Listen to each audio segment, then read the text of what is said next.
mengkritik, ya, orang-orang sejamannya yang selalu tidak puas. Nah, kemudian juga di sini dikatakan orang mengkritiknya, ya, Yohanes ini kerasukan setan. Tidak seperti orang, kebanyakan orang begitu ya. Nah, kemudian ibu bapak yang terkasih, sementara anak manusia dan konteks kita ini yang mengacu kepada Tuhan Yesus, ya, di sana dikatakan ia seorang bergaul dengan semua golongan disebut pelahap dan peminum, ya, karena Yesus tidak memandang bulu, bapak ibu, ya, dia tidak melihat kaya, miskin, tua, muda, orang berdosa, orang tidak berdosa. Tuhan mendekati mereka, maka Yesus bergaul dengan mereka. Lalu orang mengkritik, oh, Yesus itu adalah seorang pelahap dan peminum, begitu ya. Nah, renungan ini mengingatkan kita untuk berhenti bersikap kritis yang negatif, kemudian juga mulai menerima kebenaran Allah dalam hidup kita. Dan Tuhan punya otoritas dan kuasa untuk melakukan apapun sesuai dengan apa yang Tuhan mau. Kadang-kala manusia, ya, dalam tanda kutip, orang Farisi, orang Saduki dalam konteks nas ini, ya, selalu mencari cara untuk menjatuhkan Tuhan, terutama melalui kritikan-kritikan pedas mereka, dengan tujuan bukan untuk membangun, tetapi untuk menjatuhkan dan menghukum. Bapak Ibu Saudara terkasih, ada dua cara Tuhan dan dua penolakan manusia dalam konteks nas kita pada sore hari ini. Yang melayani pada masa itu yaitu, ya, Yohanes Pembaptis yang disebut sang pertobatan, dan yang kedua anak manusia yang mengacu pada Yesus. Yohanes Pembaptis, Bapak Ibu terkasih, datang dengan gaya hidup yang keras, tidak makan, tidak minum, hidupnya kudus di padang gurun, menyerukan pertobatan. Apa reaksi dunia? Apa reaksi orang pada saat itu, Bapak Ibu? Dicatat dalam ayat 14, dikatakan ia kerasukan setan. Dunia mulai menilai gaya hidupnya terlalu ekstrim, kaku dan tidak menyenangkan. Kemudian Yesus Kristus sang kasih karunia, Yesus datang dengan cara yang sangat berbeda. Dia datang makan dan minum, kemudian bergaul dengan orang-orang berdosa, cukai dan lain sebagainya, memulihkan dan membawa sukacita. Lalu apa reaksi dunia atau orang pada saat itu? Lihatlah, kata mereka, seorang pelahap dan peminum, sahabat pemucukai dan orang berdosa. Itu yang ayat 19 nas kita hari ini. Dunia menganggapnya terlalu santai dan kompromi terhadap dosa. Pola pikir seperti ini mencerminkan mentalitas tidak ada yang benar dan tidak ada yang baik menurut mereka tentang dua tokoh ini. Nah, jika Tuhan menegur kita atau marah dengan kita, jika Tuhan menyalahkan kita, kita menganggapnya murahan, ya. Atau kalau Tuhan itu terlalu baik, orang berdosa itu harus diampuni, orang mengatakan kok mudahnya diampuni, padahal dia orang berdosa. Nah, sebaliknya, ketika kita dikritik, ditegur, dinasehati dengan perbuatan dosa kita, pelanggaran kita, tindakan kita yang tidak baik, kita akan mengkritik orang itu.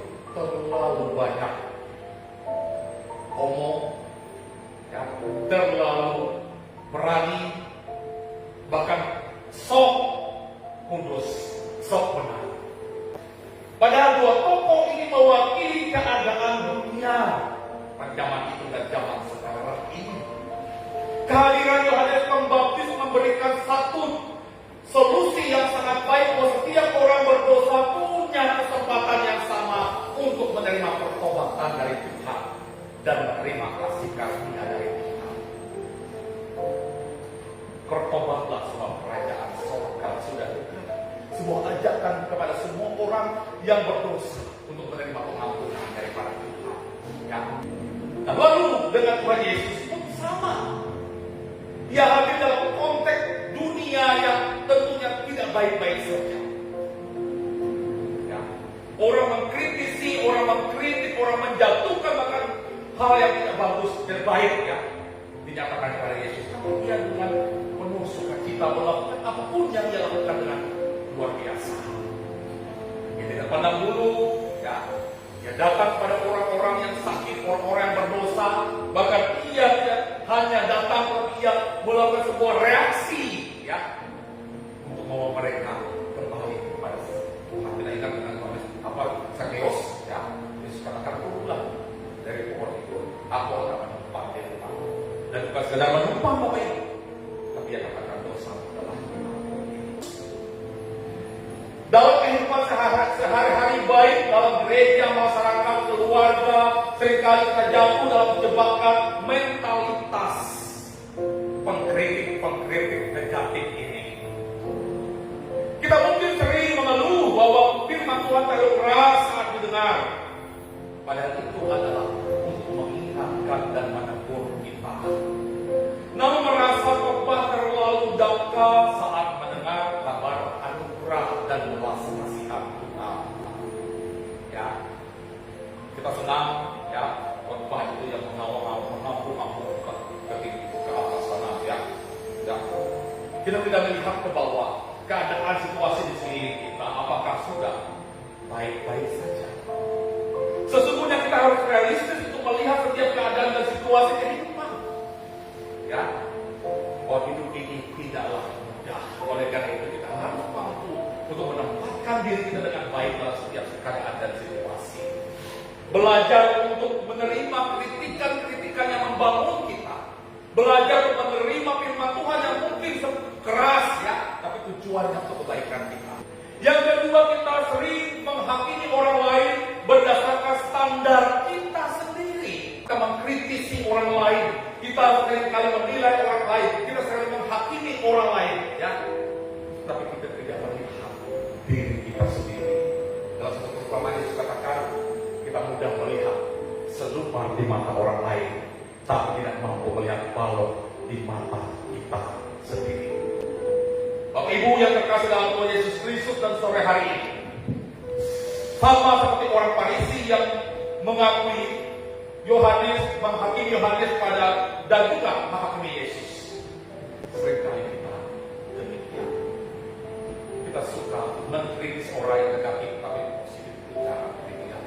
Kita berharap kita boleh menjadi pengkritik, ya, tapi kritik yang negatif yang positif, ya, memberikan masukan, saran, memberikan motivasi, semangat untuk orang lain bertumbuh, berkembang dan bisa menjalankan perannya dengan baik. Janganlah biarkan ego dan standar dunia atau standar kita secara pribadi membutakan mata rohani kita.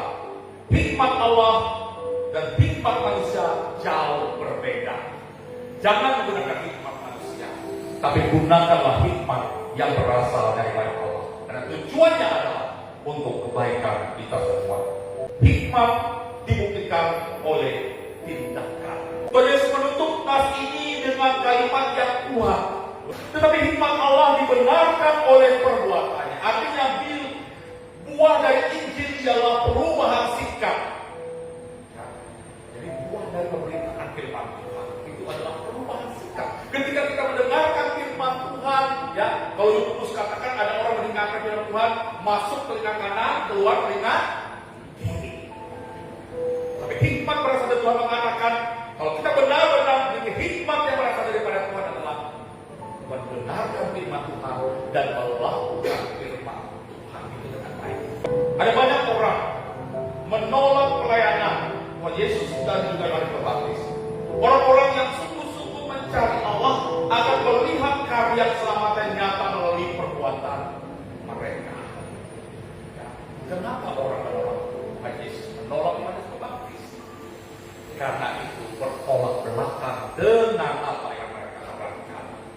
Mari Bapak Ibu, saudara terkasih, kita berhenti mencari-cari kesalahan, bersikap apatis, mau menang sendiri, sikap tidak peduli, acuh tak acuh, ya, tidak mau melihat sekeliling kita. Tapi mari kita belajar menjadi orang yang peduli terhadap orang lain.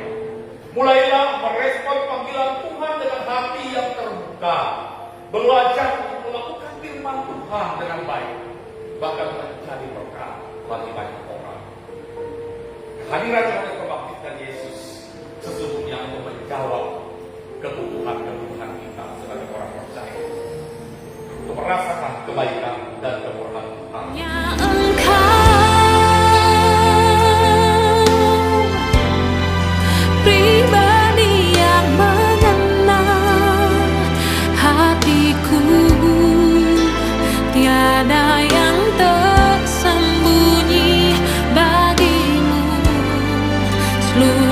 Isi hatiku kau tahu, dan bawaku untuk lebih dekat lagi padamu, tinggal dalam indahnya dekapan kasih-Mu.